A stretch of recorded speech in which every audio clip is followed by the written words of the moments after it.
The name was sewn in careful, deliberate stitches along the inner lining of the coat. Ruth Hurst written in faded blue thread, as though someone had wanted to make absolutely certain the garment would always find its way home.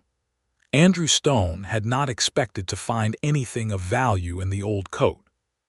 He had pulled it from the pile of abandoned belongings left behind at Callahan's trading post in Laredo, Texas, in the autumn of 1874, when the last wagon train of the season had pushed through and left behind what it could not carry. The post was a cramped, smoke-dark building that smelled of tallow and dried leather, and old Callahan himself had dragged the pile out onto the porch and announced that anything not claimed by sundown would be burned. Andrew had needed a coat. The nights were turning sharp along the Rio Grande, and his own had been stolen 3 weeks prior at a card game in San Antonio, a fact he tried not to think about with too much bitterness. He had picked up the brown wool coat almost without looking at it, shaken the dust from its shoulders, and was already halfway to his horse, a big, steady roan named Copper, when the stitching caught the last red light of the afternoon sun and made him stop. He stood there on the porch of Callahan's, turning the coat over in his hands, and pressed his thumb along the letters. Ruth Hurst. The thread was blue and slightly frayed at the edges, and the stitch work was small and precise, the kind a woman with steady hands and patience would make. There was something about it that did not feel like a laundry mark. It felt like a signature. It felt like an identity sewn into cloth so that, no matter what happened to the woman wearing it, someone would know who she had been. Andrew Stone stood 6 feet tall with dark brown hair that had grown past his collar over the last few months of riding alone across South Texas. He was 28 years old, lean in the way of men who worked outdoors and ate irregularly, with a jaw that held a few days of beard and eyes the color of river slate in winter. He had been a cowhand most of his adult life, had worked cattle drives up from Texas into Kansas, had spent 3 years riding for a rancher named McClure before the man sold his herd, and retired east. Since then, Andrew had been drifting without particular destination, picking up work where he could and sleeping under stars more often than not, which suited some part of him that had never quite learned how to stay still. He looked at the name again. Ruth Hurst. He did not know why it moved him the way it did. He had found stranger things in the course of his years on the trail. But there was something in the careful blue thread, in the deliberate act of a person stitching her own name into a garment, that felt like a message he was meant to receive. He asked old Callahan if he knew anything about the coat, and Callahan scratched the back of his head and said it had come off a wagon that passed through 4 days ago, headed north along the Pecos River Road, and that the woman it belonged to had been traveling alone, except for a young boy she called her nephew, and that she had looked tired in the way that people look when tired has stopped being a feeling and started being a condition. "Did she leave a name?" Andrew asked.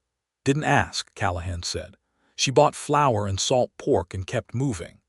Andrew paid Callahan 3 cents for the coat, which Callahan said was more than fair. He rode out of Laredo that same evening, heading north, because north was the direction the woman had gone, and because the name sewn into the lining had done something to him that he could not explain in any practical terms. He told himself it was simply the right thing to do, returning the coat. He told himself that some woman was riding north in the autumn chill without her coat, and that was reason enough.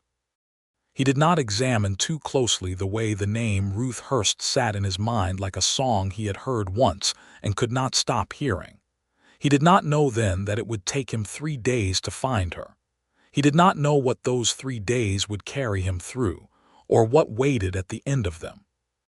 He only knew that Copper moved well in the cooling evening, that the stars were enormous above the Texas plain, and that somewhere north along the Pecos Road, a woman named Ruth Hurst was traveling without a coat that belonged to her.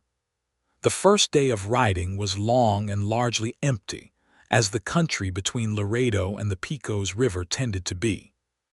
The land was a broad, brushy plain, broken here and there by dry creek beds and low mesquite thickets that looked silver in the early light. Andrew rode at a steady pace, not pushing Copper too hard, and stopped at midday at a spring he knew from previous rides through the area to water the horse and eat the biscuits he had bought from a Mexican woman near the edge of Laredo that morning. The biscuits were very good, filled with something spiced that he could not identify but appreciated enormously. He found the first sign of the wagon at midday, when he came across a spot where horses had been watered at a shallow section of creek, and a fire had been built and allowed to burn down to cold ash. The ash was recent, maybe 2 days old. He was not wrong in his direction then. He followed the wheel ruts north and kept riding. That first night he camped under a stand of cottonwood trees along a dry arroyo and lay on his bedroll looking at the coat where it was folded across his saddle bags. He thought about what kind of woman sewed her name into her clothing, a woman who had lost things before. A woman who knew that belongings could be taken, separated from their owner, scattered by the particular violence that the frontier applied to any plan or any permanence. A woman who had learned to mark what was hers so that it might find her again. He fell asleep with that thought and dreamed about nothing he could remember in the morning. The second day brought him through rougher country, where the land began to rise toward the low limestone hills that flanked the Pecos River Valley, and the trail he was following split at a junction he had not anticipated. 2 sets of wagon ruts went separate ways. One set curved east toward the small settlement of Eagle Pass. The other continued north along what looked like a less-used road, narrow and rocky, the kind a sensible person would avoid with a wagon unless they had reason to push through difficult country quickly, or unless they did not know the terrain well. Andrew climbed down from Copper and spent 20 minutes studying the ground at the junction with the careful attention of a man who had spent years reading trail sign. The eastward tracks were older, he determined after considerable examination. The northward tracks were fresh enough that the edges of the impressions were still crisp, not yet softened by wind. He swung back into the saddle and went north. The second day ended in a small settlement called Morrow's Crossing, which was less a town than an accumulation of structures around a river ford, 4 or 5 buildings that had grown up around the practical necessity of people needing to cross the Pecos. There was a general store, a livery, 2 or 3 rough board houses, and a woman named Mrs. Petty who ran the store and knew everyone who passed through, because at a river ford, everyone passed through. Mrs. Petty was a broad, cheerful woman in her 50s who offered Andrew coffee without being asked and who said yes. She remembered the woman he was describing, a woman traveling with a boy of about 10 years, a dark-haired woman with steady gray eyes who had bought supplies and asked about the road north to a place called Hargrove. Hargrove, Andrew repeated. Little settlement north of the escarpment, Mrs. Petty said. About 30 miles from here. Not much there except a church and a few homesteads. She said she had family there. How long ago did she pass through? Yesterday morning, Mrs. Petty said. So she's got a day on you, but the road's rough past the crossing. She won't have moved fast. Andrew thanked her, ate the meal she offered him for a fair price, and slept that night in the livery loft beside Copper's stall, with the coat folded under his head like a pillow. He was aware that he had now ridden 2 full days for a coat he did not technically need to return, for a woman whose face he had never seen, and he thought about this in the dark of the livery while the horse breathed steadily below him. It did not seem unreasonable to him. It seemed, in fact, like the most purposeful thing he had done in some months. He rose before first light and was on the road north before the sun had fully cleared the eastern hills. The third day was the hardest.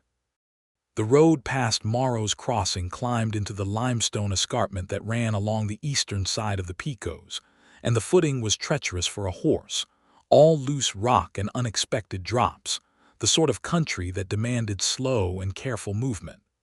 Andrew rode with patience he had learned over years of trail work, reading the ground ahead, picking the path that would not break a horse's leg or a rider's neck. Copper was a sensible animal who had been over worse terrain, and who navigated the limestone terraces with a calm, pragmatic intelligence that Andrew found admirable.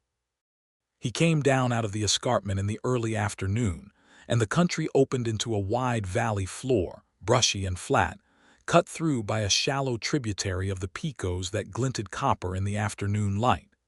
He could see, from the descent, a cluster of low buildings maybe 4 miles to the north, and beyond them the pale shape of what was likely a church. Hargrove. He found the wagon before he found the woman. It was sitting at the side of the road about a mile south of the settlement, tilted sharply to the left because the left rear wheel had come off its axle and was lying in the grass about 6 feet away. The 2 horses that had been pulling it were tied to a mesquite tree 20 yards away and were calmly eating the grass around the tree's base. The wagon itself was loaded with everything a person might own: boxes and furniture pieces and tied bundles of fabric and tools, and sitting on top of a wooden chest near the back of the wagon, a boy of about 10 years was whittling a stick with a small knife. He looked up when Andrew rode close, and his face was cautious and unafraid in the way of children who have learned to be watchful. "Where's your aunt?" Andrew asked. The boy studied him for a moment. "Under the wagon," he said. Andrew looked. There was indeed a pair of boots visible beneath the tilted wagon bed, belonging to a person who was lying on their back in the grass, apparently examining the axle from below. He could hear the sound of someone working, the scrape of metal on metal, muttered words he could not quite make out, but which had the rhythm of a person reasoning through a problem with herself. Andrew swung down from copper and tied the horse to the same mesquite as the wagon team. He walked over to the wagon and crouched down, and there she was. Ruth Hurst was lying on her back in the Texas grass with a wrench in her right hand, a smear of axle grease on her left cheek, and an expression of concentrated frustration on a face that was, even under the circumstances, one of the most striking faces Andrew Stone had ever seen in 28 years of looking at faces. She had dark hair pinned up but coming loose at the temples, and gray eyes that were exactly as Mrs. Petty had described them, the steady gray of overcast sky before rain. She was somewhere in her mid-20s, perhaps 25 or 26, and she was studying the underside of the wagon axle with the focused attention of someone who was going to solve this problem through sheer determination whether the problem cooperated or not. She became aware of him after a moment and turned her head without apparent alarm and looked at him. "I don't need help," she said immediately. "I didn't offer any," Andrew said. She studied him a moment. Then she returned her attention to the axle. "Linchpin snapped," she said, more to herself than to him. "I've been trying to improvise something from what I have in the wagon, but none of it is exactly right." "Do you have any baling wire?" Andrew asked. She paused. "There might be some in the toolbox, which is in the wagon. Tell your nephew to hand it down." A brief silence. "Samuel," she called, "look in the toolbox for baling wire." Andrew heard the boy rummaging, and then a coil of wire came sailing off the back of the wagon and landed in the grass. Andrew picked it up and crouched down and came under the wagon beside Ruth Hurst. Because the axle repair required 2 sets of hands, and there was no practical alternative. She shifted to give him room without comment, and they worked side by side in the close shade under the wagon bed, Andrew's larger hands threading the wire while she held the wheel hub steady, neither of them speaking much beyond the necessary exchange of information required by the task. She smelled of wood smoke and something floral, a small bar of soap maybe, and the closeness of the space meant that their arms touched more than once. She did not pull away from the contact, and neither did he. When the wheel was wired on well enough to get the wagon to the settlement, they came out from under the wagon together and stood up in the afternoon light. She wiped the additional grease from her hands onto a cloth she produced from her apron pocket and looked at him with an assessing directness that he found immediately compelling. "Thank you," she said, and it was said plainly, without the artificial modesty of a woman who was pretending she could not have managed it herself. She might have managed it herself. She had clearly been trying. The thanks was for the help she had accepted, not for the rescue she had not required. "Andrew Stone," he said. "Ruth Hurst," she said, and extended her hand, which he shook and which was a firm handshake from a woman with calloused palms. "I know," he said. She looked at him. He had been carrying the coat over his saddle since morning, and now he took it from Copper's back and held it out to her. She went very still when she saw it, the kind of stillness that has emotion behind it, controlled but present. "Where did you find this?" she asked. "Callahan's trading post in Laredo," he said. "4 days ago. Your name was sewn into the lining." She reached out and took the coat from his hands and held it against her chest for a moment with both arms, the way a person holds something they thought was gone. "I left it on the wagon seat when I went in for supplies," she said. "I came back and it was gone. I thought someone had taken it." She paused. "I thought I'd lost it for good." "You sewed your name in it," he said. "My mother's idea," she said. "She always said that a garment with a name in it travels home." She looked at him with an expression he could not fully read, something between gratitude and wonder and a careful reserve that seemed to be the default setting of a woman who had learned to measure the world before giving it her trust. "You rode from Laredo to return a coat." 3 days, he said, which was not quite an explanation but seemed to be all he had. Ruth Hurst looked at him for a long moment. Then the boy Samuel appeared at Andrew's elbow and said, "Is the wagon fixed?" And the moment folded itself away into the practical business of getting the wagon to Hargrove before dark. Andrew rode alongside the wagon on Copper, because the wired wheel needed watching, and because Hargrove was only a mile ahead, and it seemed absurd to leave now. Ruth drove the team with practiced competence, her hands easy on the reins, the coat now across her shoulders despite the afternoon warmth. Samuel sat beside her on the wagon seat and talked with the constant, comfortable energy of a 10-year-old boy who was fundamentally unbothered by the events of the day. The settlement of Hargrove was not impressive, as settlements went. There was a church of whitewashed wood, a general store, a blacksmith shop, a saloon that looked like it was not doing particularly vigorous business, and perhaps a dozen homesteads scattered out from the main cluster of buildings. The population might have been 150 people, Andrew estimated, maybe 200 if you counted all the outlying farms. It was the kind of place that existed because land was cheap and people needed somewhere to begin again. Ruth Hurst had a beginning of her own to make here. She explained this as they pulled up before the church, where a man in his late 50s with a round, kind face and Ruth's same gray eyes came down the church steps and embraced her with great relief.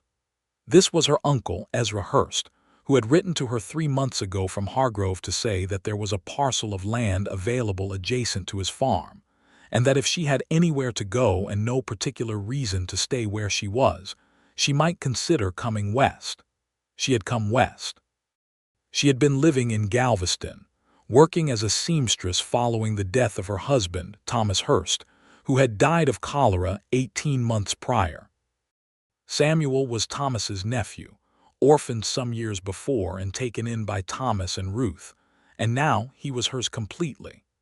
She told Andrew this simply, over supper, that Ezra's wife Martha pressed upon everyone without asking, because Martha was the kind of woman who believed that food was the appropriate response to any significant event. They sat in Ezra and Martha's kitchen, Andrew and Ruth and Samuel and the older couple, around a table covered with a yellow cloth, eating beef stew and cornbread while the oil lamp made everyone golden, and outside the Texas night came down cool and full of stars. Andrew had been invited to stay without fanfare by Ezra, who said that any man who rode 3 days to return a coat was the kind of man worth feeding, and Andrew had accepted because he had nowhere pressing to be, and because Ruth Hurst sat across the table from him and was interesting in a way that made leaving seem like a poor idea.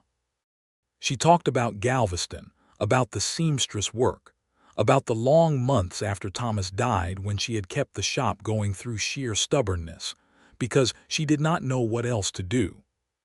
She talked about getting her uncle's letter and spending 2 weeks deciding what to decide, and then one morning she had simply started loading the wagon and did not stop until she was done. Samuel had thought it was a considerable adventure, which had helped. Andrew talked about the cattle drives, about the years with McClure's ranch, about the particular freedom and particular loneliness of drifting work. He said this without self-pity, simply as description, and Ruth heard it that way. "What made you pick up the coat?" she asked. It was a direct question asked with direct gray eyes. "I needed a coat," he said honestly, "but I found your name. And you rode 3 days." "Yes." She looked at him in the lamplight for a long moment. "That's a considerable thing to do for a stranger," she said. "I don't entirely know why I did it," he said, which was as close to the truth as he could come. Something moved in her eyes that might have been the beginning of a smile, though it had not yet committed itself fully. "Well," she said, "I'm glad the coat came home." Andrew stayed in Hargrove that night in the livery loft for the second night running, and in the morning he went to the blacksmith to have the wired wheel looked at properly. The blacksmith, a taciturn man named Peters, replaced the linchpin and declared the wheel sound. Andrew paid him, led Copper out into the morning sun, and stood on the main street of Hargrove considering his options. There was no reason to stay. The coat was returned. The wagon was repaired. Ruth Hurst was where she was going and had family to help her. He could ride south, find work, continue the drifting pattern that had defined his last year. There was no logical impediment to any of that. He was still standing in the street thinking about this when Ruth came around the corner of the general store with a basket of groceries on her arm and Samuel at her heels carrying a smaller package, and she stopped when she saw him. "Still here," she said. "I was thinking," he said. "About what?" He looked at her, this woman with the practical hands and the gray eyes and the coat with her name sewn into the lining, and he said, "Whether there might be work in this town for a man who can handle cattle and fix things and generally be useful." Ruth Hurst set her basket down on the porch railing of the general store and crossed her arms and considered him with the same assessing directness she had applied to the wagon axle the previous afternoon. "My uncle's farm could use a hired hand," she said carefully. "He's been saying so since the summer." "Is that a suggestion?" Andrew asked. "It's information," she said. "What you do with it is your own concern." He almost smiled. "I'll go talk to your uncle." He did. Ezra Hurst listened to Andrew's experience with cattle and horses and farm work, and said yes with the quiet enthusiasm of a man who had been doing too much alone and was relieved to have competent help. The pay was modest but included room and board, which meant Andrew moved out of the livery loft and into the small bunkhouse behind Ezra's barn, a single room with a cot, a stove, and a window that looked east, which meant he saw every sunrise. The farm was 160 acres of valley floor along the tributary creek, good grass and decent soil once it was properly worked. Ezra ran a small cattle operation and kept hogs in a kitchen garden that Martha tended with ferocious dedication. The parcel Ruth was to have was 30 acres adjacent to the south, where a small house had been started by the previous claimant and abandoned half-finished, which meant there was a foundation and 3 walls and a lot of lumber that needed to go somewhere. Andrew found himself, in the mornings after the cattle were looked after, helping to finish that house. It was not a planned development. It began one morning when he was passing the unfinished structure and noticed that one of the standing walls was starting to lean because a corner post had not been properly set, and he could not in good conscience walk past a problem he knew how to fix. He set the post properly, braced it, and then looked at the rest of the structure and saw 3 or 4 other things that needed doing, and he was still there 2 hours later when Ruth came out to look at her land. She stood in the open wall space that would eventually be a doorway and watched him work for a moment. "You don't have to do this," she said. "I know," he said. He was fitting a board to the roof framing, something that required him to stand on a ladder and work above his head, and he glanced down at her. "Do you want me to stop?" She looked at the wall he had just straightened and the post he had properly set. "No," she said. After that, the house became a project they shared without either of them formally declaring it so. Ruth worked alongside him on the things she could do, which turned out to be more than he had expected, because she was not a woman who stood back from physical work. She had grown up on a farm in East Texas, she explained one afternoon while they were cutting shingles for the roof, and had learned carpentry from her father the same way she had learned sewing and cooking, as a necessary skill rather than a gendered one. My father believed that useful things should be known by everyone in a household, she said. He thought it was irresponsible to teach a girl only the things that depended on having a man present.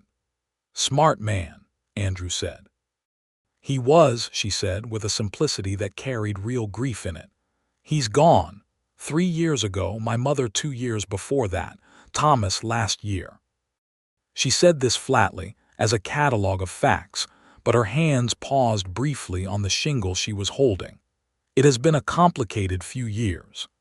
Andrew thought about what it meant to lose that many people in succession, the structural collapses that would make, the way a person would have to keep rebuilding the foundation of their life with fewer supports each time. He thought it explained some of the careful reserve she carried, the way she measured before she gave, the way she held herself with the posture of someone who had learned that the surest ground could shift without warning. Samuel's a good boy, Andrew said, which was true, and which was also a way of saying something about the continuity she had built from grief. Ruth's expression softened immediately and completely, the way it only did when Samuel was mentioned. He is extraordinary, she said. He was Thomas's sister's son. She died when he was 4 and Thomas took him in, and then Thomas died and I kept him. I will always keep him. She said this with a fierce, quiet certainty that was as close to a declaration of love as Andrew had yet heard from her, even if it was directed at a 10-year-old. He thought that a woman who loved that way, with that kind of bone-deep fidelity, was worth knowing very well. The weeks passed in the way that working weeks do in the country, marked by the practical rhythm of tasks, by the movement of light across the valley, by the smell of approaching rain and the sound of cattle in the morning. The house grew, wall by wall and roof board by roof board. Andrew worked the farm and helped with the house and rode copper in the evenings along the creek, where the cottonwoods were beginning to go gold with the autumn. Ruth came to sit with him sometimes in those evenings, after Samuel was settled, when Martha and Ezra had gone inside and the farm was quiet. They sat on the fence rail by the creek and talked about many things, and some nights said very little and were comfortable in the silence, which told Andrew something important about the nature of what was growing between them, because comfortable silence between two people is not a small thing. She told him about Thomas, carefully, and with obvious care to be fair to the man's memory. Thomas had been a decent man, kind and reliable, and she had been fond of him and had respected him, and had believed that affection and respect were sufficient materials for a good marriage, because no one had suggested to her at 22 that there might be something more than that available. The cholera had taken him in 4 days, fast and terrible, and she had grieved him genuinely, but she had also understood in the months afterward that some part of her grief was for the person she had been when she was with him, the smaller, more constrained version of herself that a comfortable and unchallenging marriage had not pushed her to outgrow. She said this with some difficulty, and Andrew listened without judgment, which seemed to be what she needed. "You're different now," he said, "than you were then." "I think I am," she said. "I think I had to be." She looked at the creek. "I think this place is part of that, starting something new." Andrew looked at her in the evening light, her profile against the gold of the cottonwoods, and felt the pull of her with such clarity that it surprised him, not the fact of the feeling which had been present for weeks, but the particular sharpness of it in that moment. He looked back at the creek. "What was it like?" she asked after a while. "Riding all that way for a name you didn't know." He thought about it. "It felt like something I was supposed to do," he said. "I can't give you a better reason than that. It just felt like it mattered."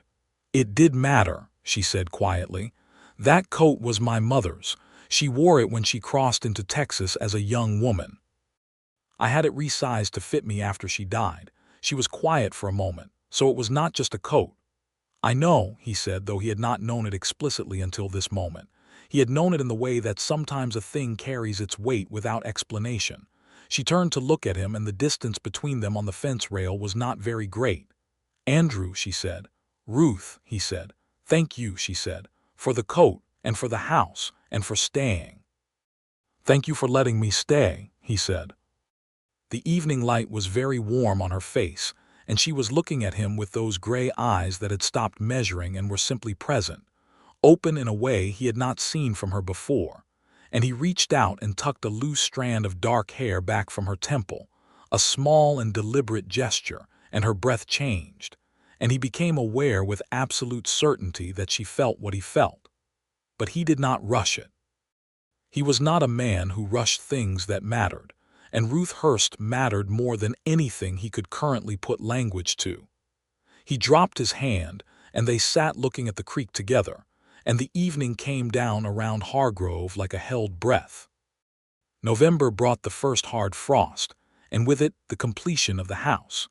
The last board went on the last interior wall on a Thursday afternoon, when the sky was the particular flat white of impending weather, and Andrew drove the nail home and stepped back and looked at what had been built, and felt a satisfaction in it that was different from the satisfaction of a finished cattle drive or a broken horse finally gentled. This was a different kind of accomplishment, the kind attached to a specific person and a specific future. Ruth was hanging the window curtains she had sewn, practical heavy curtains in a dark red fabric that made the small room feel warm, and she stepped off the chair she'd been standing on and looked around the finished room and put her hands over her mouth for a moment, just for a moment, and then composed herself. "It's a good house," Andrew said. "It's a wonderful house," she corrected him, and the emotion in her voice was real and unguarded, and it moved him. Samuel came in from the yard where he had been moving the last boxes from the wagon and said, "This is ours," with the specific wondering disbelief of a boy who had spent several years being uncertain of his permanent circumstances. "This is ours," Ruth said firmly. Andrew watched the boy's face change with the settling of those words and felt something in his chest tighten with a feeling he did not immediately have a name for. The first snow came 2 days later, light and dry, a dusting that made the valley look like a picture in a book. Andrew found Ruth standing at the door of the new house watching it fall, with her mother's coat around her shoulders, and he came to stand beside her because the snow seemed like something to observe in company, and she did not step away from his nearness but instead, very slightly, stepped toward it. He turned to look at her and she was already looking at him, and there it was, undeniable and clear as creek water. "I should say something," he said. "You should," she agreed. "I came to return a coat," he said, "and I found the person I want to stay with if she'll allow that."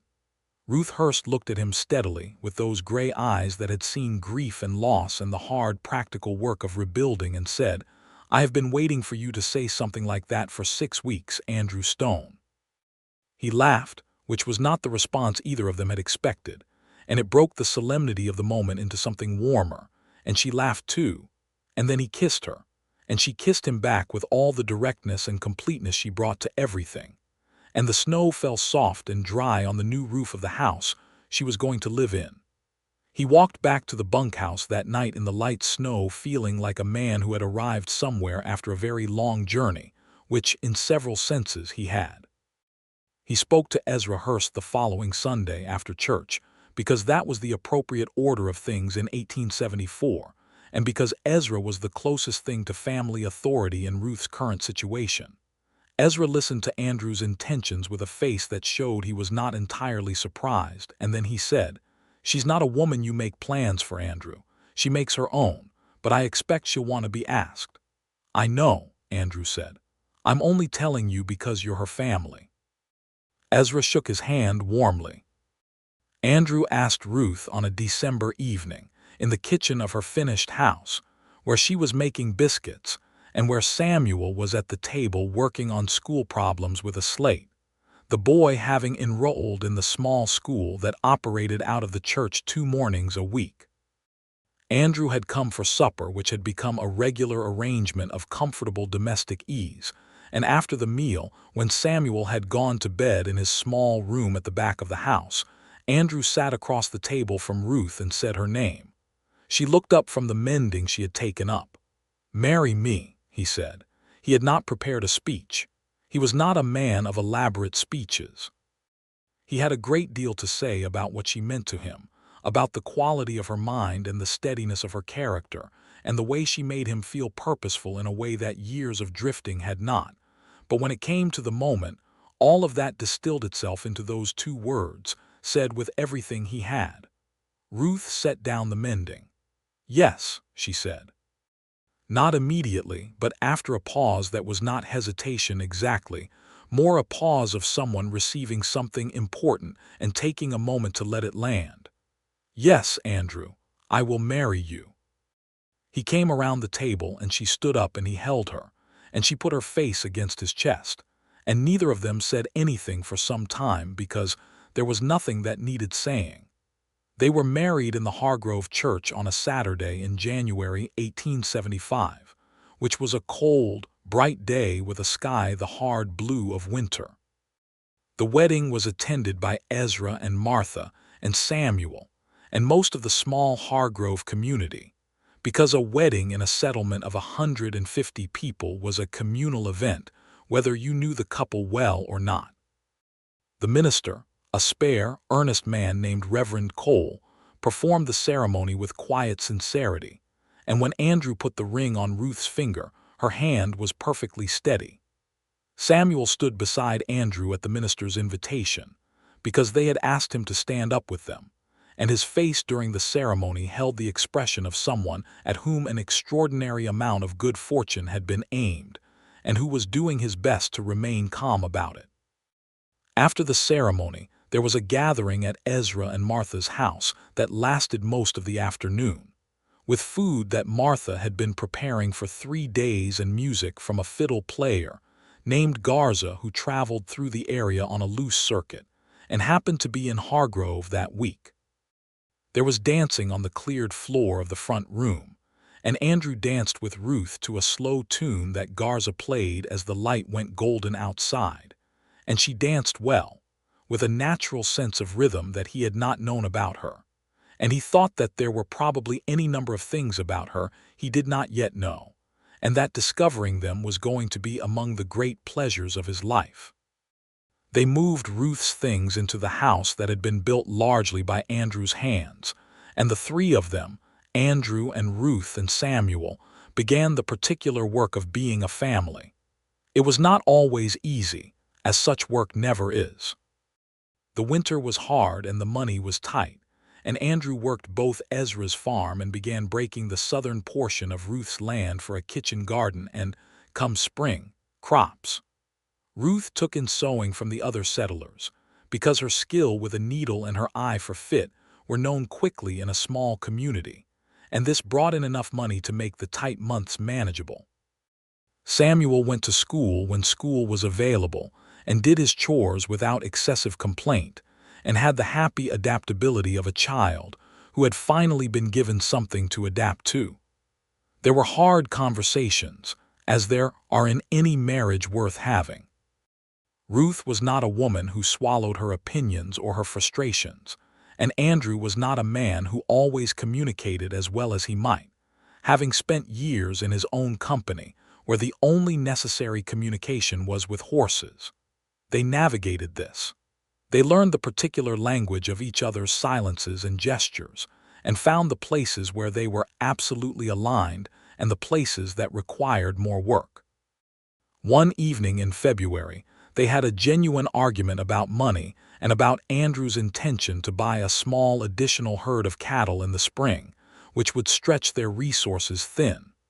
Ruth felt the risk was too great. Andrew felt the opportunity was not one that came twice.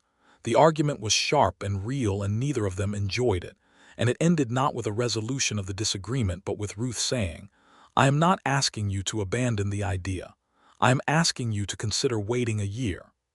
Andrew sat with that for a long night and in the morning said, "You're right. A year." Because she was right and he was capable of recognizing it, even when recognizing it was uncomfortable. Ruth looked at him over the breakfast table with a respect in her eyes that was different from affection but equally important, and said, "Thank you." Those small negotiations, those acts of hearing each other, built something between them that was very solid. Spring came to the valley with a sudden green intensity that seemed to erupt overnight, the grass along the creek going from dry brown to vivid green in the space of a week, and the cottonwoods leafing out in a pale, translucent gold green that Andrew found beautiful in a way he had not previously paid attention to. He was becoming more attentive to beauty in general, which he attributed to the effect of living with Ruth, who noticed things and named them. They planted the kitchen garden in March, Ruth and Samuel and Andrew working in a row, and Andrew found himself paying attention to the way Samuel talked while they worked, a running commentary on the natural world that was remarkably observant for a 10-year-old, the boy noticing the birds at the edge of the field and naming the ones he knew, asking questions about the ones he did not. "How do you know so much about birds?" Andrew asked. "My Uncle Thomas used to take me out and show me," Samuel said. "He said knowing things about the world was the same as being at home in it." Andrew thought that Thomas Hurst had clearly been a man worth missing. He began, that spring, to take Samuel out in the evening sometimes, the way Thomas had done, and to show the boy the things he knew, which were different things, trail signs and horse scents, and how to read weather from the sky. Samuel received this with the earnest appetite of a boy who wanted very badly to know everything. Ruth watched them from the porch sometimes, the man and the boy walking the edge of the pasture in the long evening light, and the expression on her face was one that Andrew noticed and stored away in the part of himself that was learning to inventory what mattered. By May it was clear that Ruth was expecting a child. She told Andrew on a Sunday morning before church, standing in the kitchen with the matter-of-fact composure she brought to significant information, and his response was not composure. His response was to set down the coffee cup he was holding and cross the kitchen in 2 steps and hold her face in his hands and look at her with an expression that apparently communicated everything he felt, because she smiled at him, the full wide smile that he did not see as often as the smaller contained ones, but which, when it appeared, rearranged his entire understanding of what a smile could be. "Are you well?" he asked. "I am very well," she said. "Are you all right? You look startled." "I am startled," he said. "I am very startled, and I am very happy." She put her hands over his where they cupped her face. "So am I," she said. Samuel was told that afternoon and received the news with an expression of serious thought, followed by the question of whether it would be a boy or a girl, and when told that this was not knowable in advance, he said, "I'd like a boy, but I would not complain about a girl," which Ruth said was a very mature position. The pregnancy progressed through the summer with Ruth's characteristic practical management of all things pertaining to her own body, which is to say she worked as she always had, and slept when she was tired, and occasionally told Andrew to stop hovering in a tone that made clear she was not entirely opposed to the hovering. He hovered anyway, but tried to make it useful hovering, the kind that expressed itself in extra water hauled and meals managed, and the heaviest of the farm work kept entirely to himself. Hargrove was growing.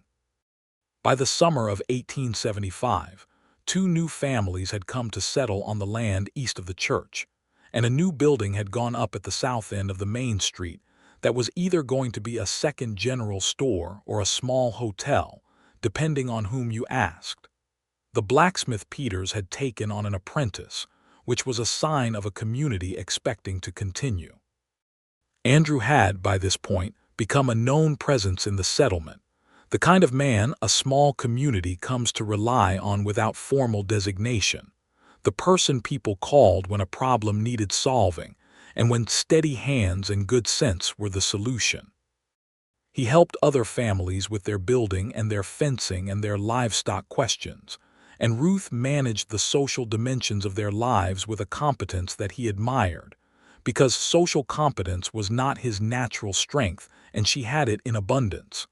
She had become, in Hargrove, someone.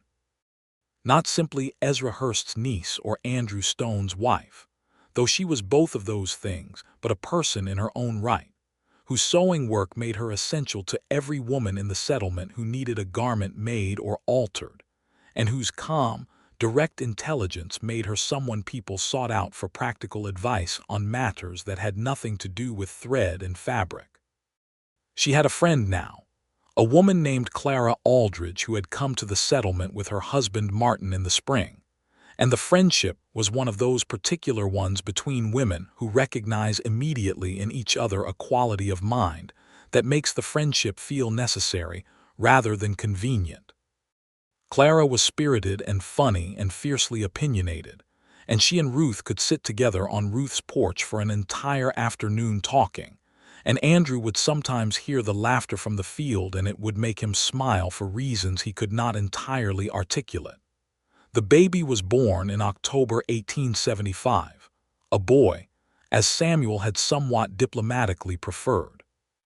He came into the world on a Tuesday morning after a long labor that Ruth managed with the same determined practicality she brought to wagon axles and difficult winters.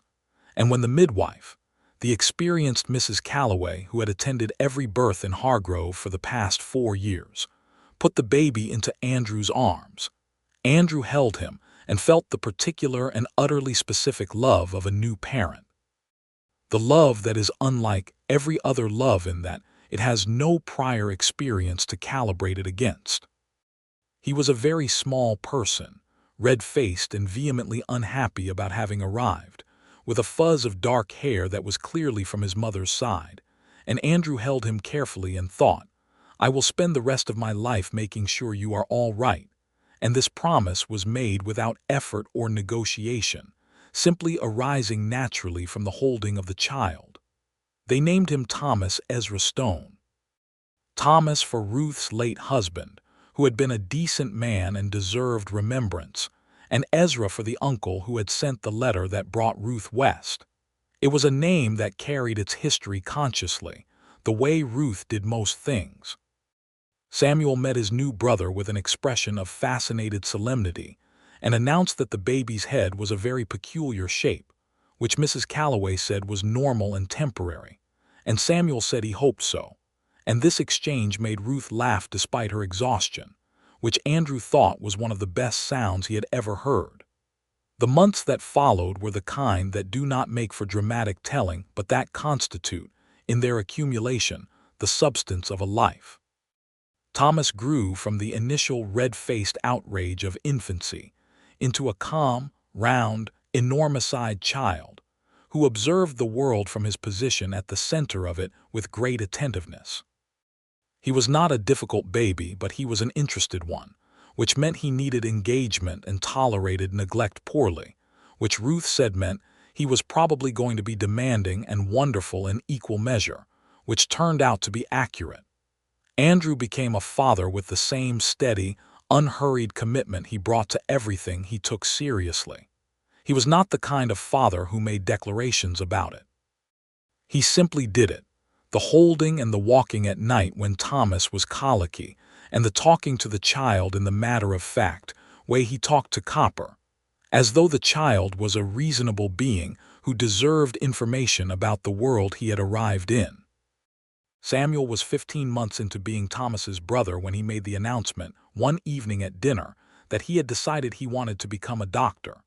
He said this with the total certainty of a 12-year-old who has just had a revelation, and both Andrew and Ruth received it with the seriousness it deserved, because they both knew Samuel, and when Samuel decided something, he was generally right about it.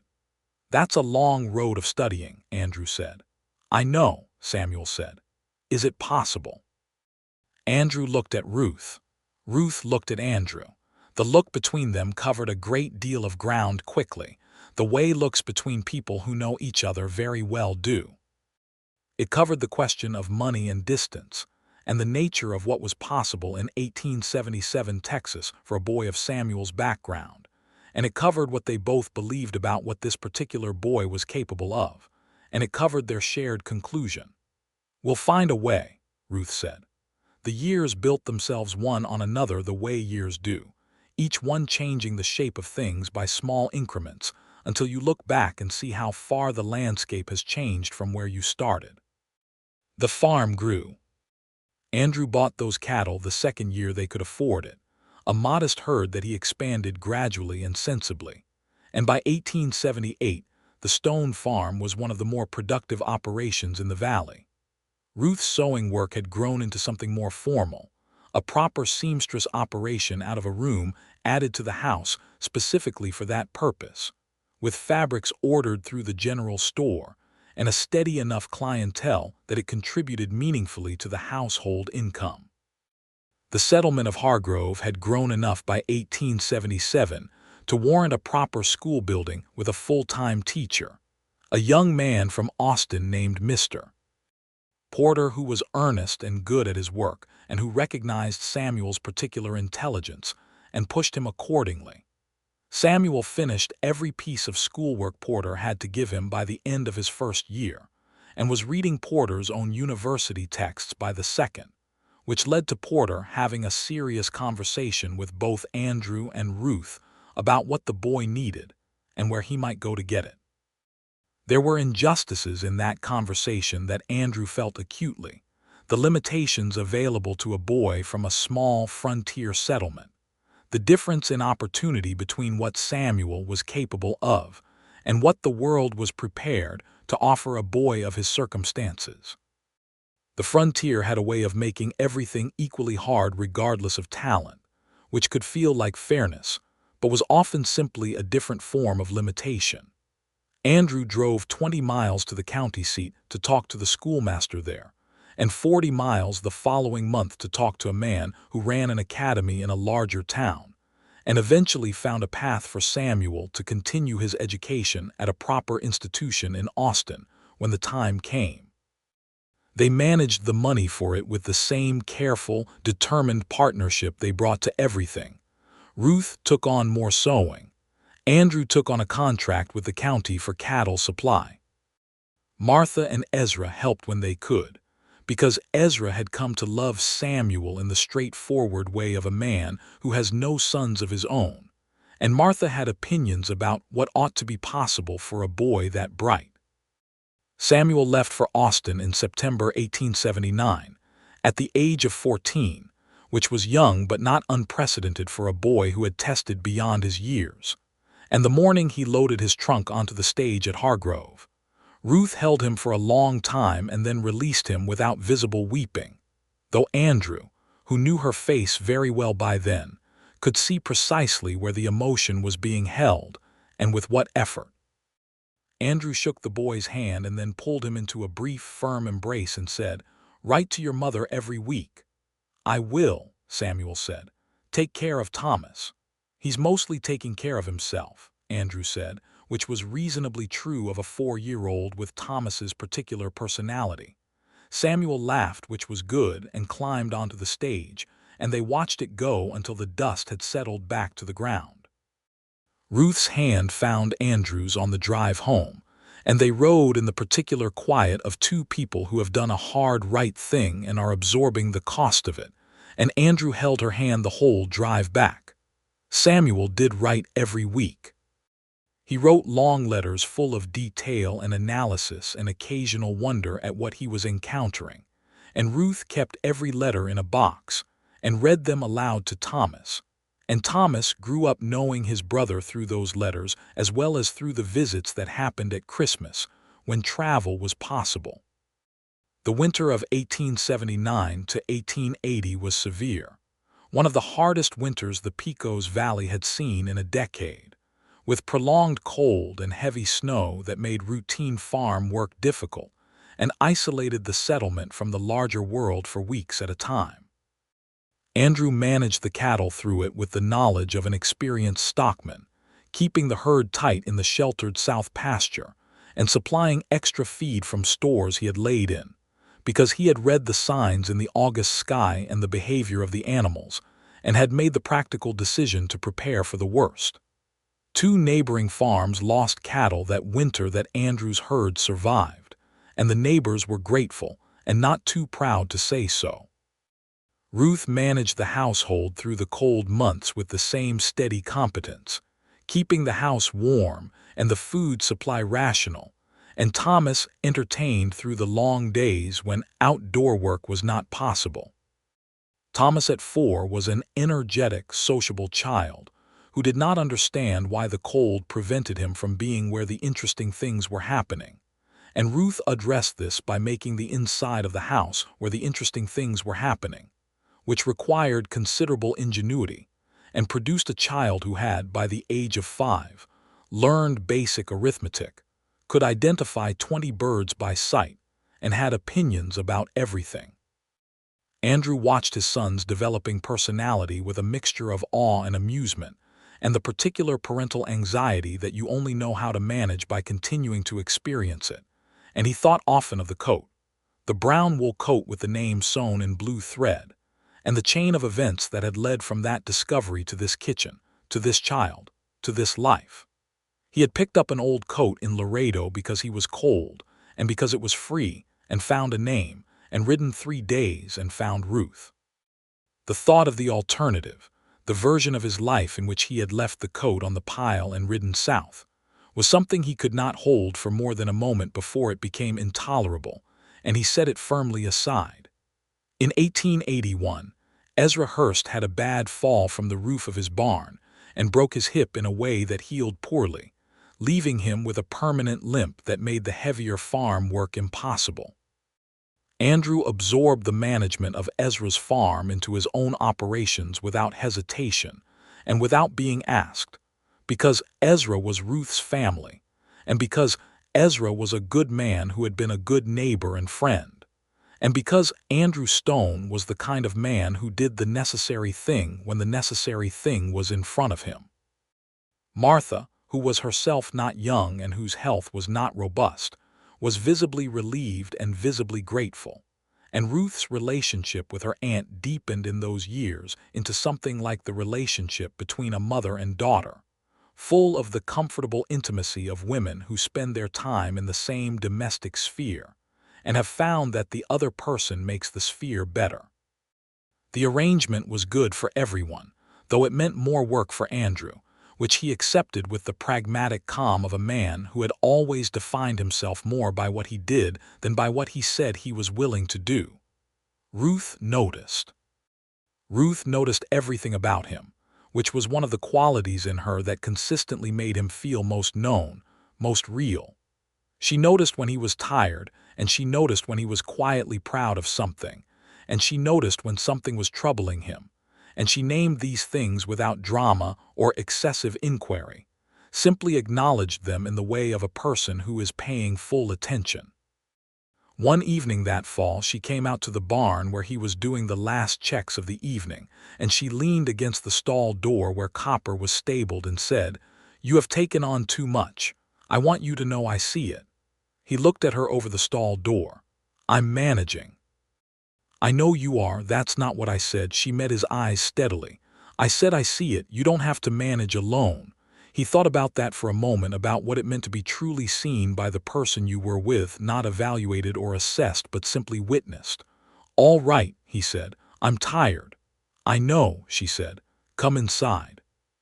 He closed up the barn and came inside, and she made him sit at the kitchen table and brought him coffee and sat across from him. And they talked about the farm and about Ezra and about what was manageable and what needed rethinking. And they came to practical decisions together, as they always did. But the thing that stayed with him was the simple act of her coming to the barn to say she saw him. He loved her with a completeness that he found, in the years they were building together, continuously surprising. Not because he had not expected to love her, but because love, in his prior imagining, had been a simpler thing, a feeling that settled into place and remained stable. What he experienced with Ruth was not stable in that sense. It grew, and it changed its character as they changed, and it became more itself as they became more themselves. And he sometimes thought on the long evening rides he still took along the creek, the most structurally sound thing in his life, more solid than the house or the farm or any arrangement of wood and stone and contract and agreement, because it had been built from the inside rather than the outside. He told her this once, imperfectly and in fewer words, and she looked at him with an expression that he had never been able to fully describe to himself, the expression she had when he said something that reached her in the place she protected most carefully, and she said, "You are not what I expected when you came around the side of that wagon in the middle of the road." "What did you expect?" "Someone easier," she said. "Someone I could understand and then be finished with." "You keep being more than I understand," he smiled. "Is that all right?" "It is," she said, "the thing I like best." Samuel came home for Christmas 1882, which was his first Christmas back in 2 years, having spent the previous Christmas studying for examinations, and his arrival at the Hargrove stage stop was attended by all of them, Andrew and Ruth and Thomas and Ezra and Martha, because Samuel coming home was an event of sufficient significance to warrant the whole family standing in the cold of a December morning waiting for a stage coach. He had grown into a young man of 17, taller than Andrew had expected, with the same dark coloring as Ruth and a new quality of focused self-possession that came from 2 years of hard intellectual work in a city environment. He was still recognizably Samuel, the observant, earnest, detail-noticing boy who had whittled a stick on a wagon chest while his aunt fixed an axle, but he was also something more than that now, a person who had begun to understand what he was capable of, and who had not been made arrogant by that knowledge but had been made purposeful. He shook Andrew's hand and then embraced him, and then he went to Ruth, and Ruth held him for a long time with her eyes closed and her face composed, and Andrew looked at his son Thomas, who was 7 years old, and regarding his brother with an expression of enormous admiring assessment, and the whole scene was almost more than he could hold. Thomas, who had been told so much about Samuel through letters and stories, was initially shy with his actual living brother, in a way that resolved itself within approximately 45 minutes, after which they were inseparable for the entirety of the Christmas visit, Samuel answering every question Thomas had about Austin and school and the world beyond the valley, and Thomas providing Samuel with a detailed and opinionated account of everything that had happened in Hargrove in his absence. Those 2 weeks were the best Christmas Andrew could remember, though he would have said the same about most Christmases since marrying Ruth, because she had made of Christmas a specific and deliberate celebration, not elaborate but warm, with particular food and particular rituals, and a quality of attention that made everyone in the house feel that this time was designated as important and was being held as such. On Christmas Eve they sat by the fire after supper, all of them, and Andrew looked around the room, at Ezra dozing in the chair and Martha knitting and Samuel reading to Thomas from a book he had brought from Austin, and Ruth beside Andrew on the settle with her shoulder against his and her eyes moving between all of them with that expression she had that was really a form of prayer, the expression of a woman who had lost much and had found, against expectation, abundance, and who was not going to let the fact of that abundance pass unacknowledged for a single moment she could help it. He put his arm around her and she leaned into him, and the fire was warm and the house was full. By the spring of 1883, Andrew had expanded the Stone cattle operation to the point where he needed to hire help, which he did in the form of 2 young hands named Garcia and Webb, reliable men who worked hard and who fit naturally into the practical culture of the farm. Garcia had a way with horses that reminded Andrew of his own early instincts, and he spent time passing on what he knew the way a man does when he has come to understand that knowledge is not diminished by being shared. Webb was a sociable young man who had opinions about everything and who got along well with everyone in Hargrove, and he came to Sunday dinners at the Stone farm with a regularity that began to suggest he was less interested in the food than in Clara Aldridge's younger sister, who had come to live with the Aldridges the previous autumn. Ruth noticed this and said nothing to Andrew except to observe that Webb appeared to have found a reason to always be somewhere in a 3-mile radius of a specific location. And Andrew said that this sounded familiar, and Ruth hit him with the dishcloth she was holding, which meant she was laughing. The farm was, by 1884, genuinely prosperous, not wealthy in any grand sense but solid and self-sustaining and growing, the kind of operation a man could be honestly proud of, built from work and knowledge and the accumulated decisions of years. Andrew had the cattle herd he had waited a year to buy, and more beyond that, and the land was worked well and producing, and the house was full of the life that had been built in it. Thomas was 9 years old, and, as Ruth had predicted, demanding and wonderful in equal measure, a child whose intelligence was of a different character than Samuel's, more physical and immediate and experimental, the kind of boy who learned things by taking them apart and seeing what the pieces did, which was excellent for understanding how machinery worked and harder on the machinery itself. Andrew took him to the smithy regularly, where Peters and his apprentice tolerated Thomas's questions with the patience of men who respected curiosity even when it slowed the work. Ruth, in the spring of 1884, told Andrew she was expecting their second child.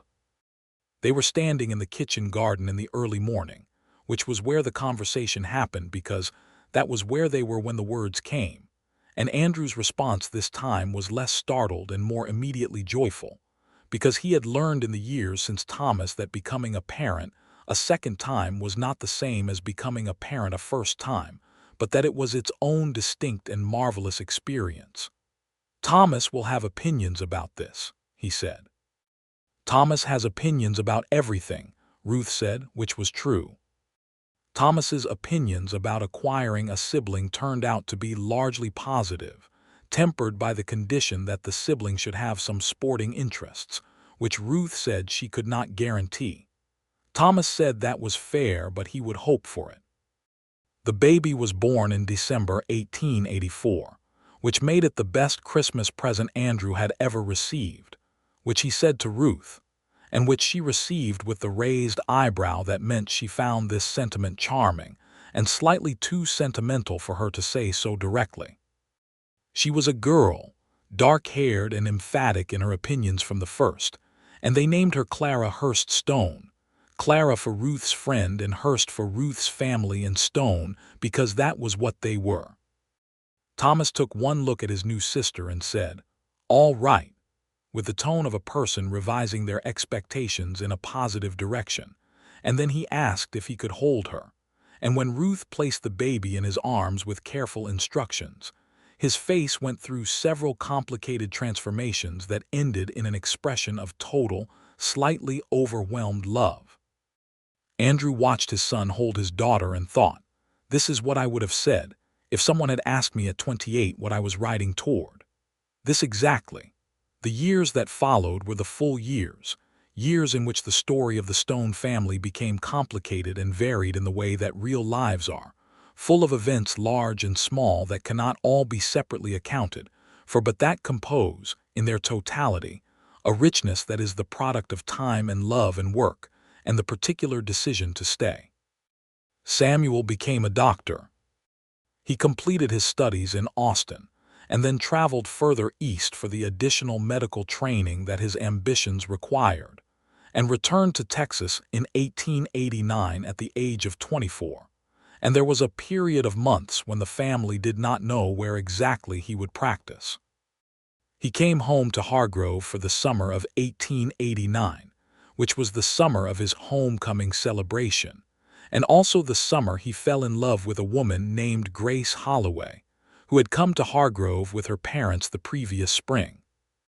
Grace was a calm, bright, slightly formal woman who unbent entirely in Samuel's presence, and the watching of this process was one of the pleasanter entertainments of that summer for everyone who saw it, particularly Ruth, who had opinions about what made a good partnership and who found Grace's combination of intelligence and steadiness very reassuring.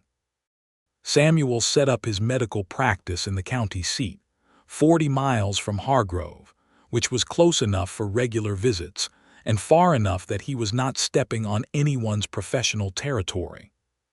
He married Grace in October 1889, and it was a wedding that the entire Stone and Hurst family attended with enormous gladness, and Andrew danced with Ruth at the reception to a slow tune played by a different fiddle player than the one at their own wedding 15 years prior, and held her and said, "Look what we made," meaning not just Samuel's future but all of it, the whole accumulated fact of their life together. Ruth put her forehead against his shoulder for a moment and said, "Look what we found." He knew she meant the coat. She meant the name in blue thread. She meant the 3-day ride. She meant all of it. Ezra Hurst died in the spring of 1890, peacefully in his own bed, with Martha holding one hand and Ruth holding the other. He had been declining since the winter, gradually and without great suffering, and his death was the kind that is sad without being tragic, the completion of a life well and fully lived. Ruth wept for him with the clean, complete grief of a woman who had loved him well, and had said everything that needed saying while he was alive, which left nothing unresolved and nothing left undone. Andrew sat with her the night after, and held her while she was quiet, and did not say anything because there was nothing to say that would improve on the simple fact of being present, and he understood by now that being present was often the whole of what was needed. Martha came to live with them after that, in the house that had been built with baling wire and determination in Andrew's hands, and the arrangement was good for everyone. Martha loving Thomas and Clara with the particular passionate investment of a woman who had not had children of her own and now had the grandchildren of her heart, and the children loving her back with the easy naturalness of children who had always had her around. Thomas turned 15 in 1890 and had developed, under Andrew's guidance and his own considerable natural aptitude, into an excellent horseman and a capable farmer who was also, to Andrew's slight surprise, interested in the law. He had found a book about frontier law in the county seat library and had come home with it, and consumed it in a week and returned for more. And Andrew had driven him to the county seat on multiple occasions to talk to the judge there, a man named Henderson who was pleasantly surprised by a 15-year-old's serious questions, and who answered them with equal seriousness. Clara at 6 was already her mother's daughter in the most essential ways, observant and direct and possessed of opinions she expressed without apology. She had also, to everyone's amusement, developed the habit of sewing, which she had learned from Ruth and which she practiced with a persistence that seemed to be constitutionally determined, sitting at the small sewing table Ruth had made for her and producing increasingly accomplished small items of clothing for her doll, and then for herself, and then, eventually, for her friends. Ruth watched her daughter sew and thought about her own mother, who had sewn a name into a coat and said that a garment with a name in it travels home. She told Clara this story one afternoon, the whole story, the coat and the name and the man who had ridden 3 days to return it, and Clara listened with the wide-eyed attention of a child receiving a story that is also a lesson. "He rode 3 days, Clara said. 3 days, Ruth confirmed. Clara considered this. Because he found your name, because he found my name. And then he married you. Not right away, but yes." Clara appeared to be filing this information under important, permanent conclusions. "I'm going to sew my name into my coat," she said. "You should," Ruth said, and her voice was steady because she had her mother's discipline about where and when to feel things, but her eyes were very bright. Andrew was told about this conversation by Ruth that evening, and he sat with it for a while and then said, "Your mother was a wise woman." "She was," Ruth said. "She sewed her wisdom into cloth." He thought about the coat. It was still in the house, in the chest at the end of their bed, carefully folded, too worn now to be a working garment but too meaningful to discard. Ruth oiled the leather buttons every year to keep them from cracking. The blue thread that spelled her name was faded further but still legible, the stitches still even and deliberate, the work of a woman who had known what she was doing and why. He thought about Laredo in 1874, about the afternoon light on the trading post porch, about the moment the stitching had caught the sun and made him stop. He thought about Callahan and the 4 cents and the roan named Copper, and the 3 days of riding through the Texas plain and the limestone escarpment, and the river ford at Morrow's Crossing, and the tilted wagon and the woman lying on her back in the grass with a wrench in her hand. He thought about her eyes in the lamplight at Ezra's table that first evening. He thought about the completed house in the first snow. He thought about the wedding in January and the dancing and the fiddle player, and the way she had kissed him with her whole heart on the porch in the snow, as though she had already decided and was simply executing the decision. He thought about all the mornings in this house, the light coming through the east window of the bunkhouse, and then the east window of their room when the bunkhouse was no longer where he slept, and how each morning had been a continuation of something that had started with finding a name in a coat. Ruth came to stand beside him at the window, the two of them looking out at the valley in the evening light, which was gold and long and very beautiful, the way October evenings in West Texas could be, the hills going copper and amber and the creek catching the last of the sun. She was 41 years old and more beautiful to him than she had been at 25, because he knew her now with the knowledge of 17 years, knew her courage and her humor and the fierce, grounded love she had for the people who were hers, knew the sound of her voice in every register, and the exact expression she made when she was deciding something important, and the way she smelled of wood smoke, and that same floral soap she had apparently been using her entire life. She was also, he knew, exactly as she had been at 25 in all the ways that mattered most, the steadiness and the directness and the willingness to look at things as they were rather than as she might prefer them to be. She had the same eyes, gray and clear and present, the eyes that saw things. "What are you thinking?" she asked. "About a coat," he said. She leaned her head against his shoulder. "I think about it too," she said. "I think about my mother sewing my name in. I think she must have known." Known what? That it would matter, that the name would matter to someone. She paused. "She always said the most important things travel if you give them the right vessel." Andrew put his arm around her and looked at the valley where the evening was settling, where the stone farm lay along the creek with its fields and its cattle and its house, where inside the house their daughter was sewing, and their son was probably reading something legal, and their old Aunt Martha was likely asleep in the good chair by the fire. He thought about what the vessel had been. A coat. Brown wool with leather buttons and blue thread and a woman's name. The most ordinary and the most extraordinary thing. "Ruth," he said. "Andrew," she said. "I would ride 3 days again," he said. "I would ride 30. She looked up at him, and there was the smile, the full one, the one that rearranged things. "I know you would," she said. "That's what I knew about you from the beginning." "What did you know?" "That you were the kind of man who would ride 3 days to return what belongs to someone," she said. "And that I was the kind of woman who needed exactly that kind of man and had not known it until he showed up at the side of a broken wagon."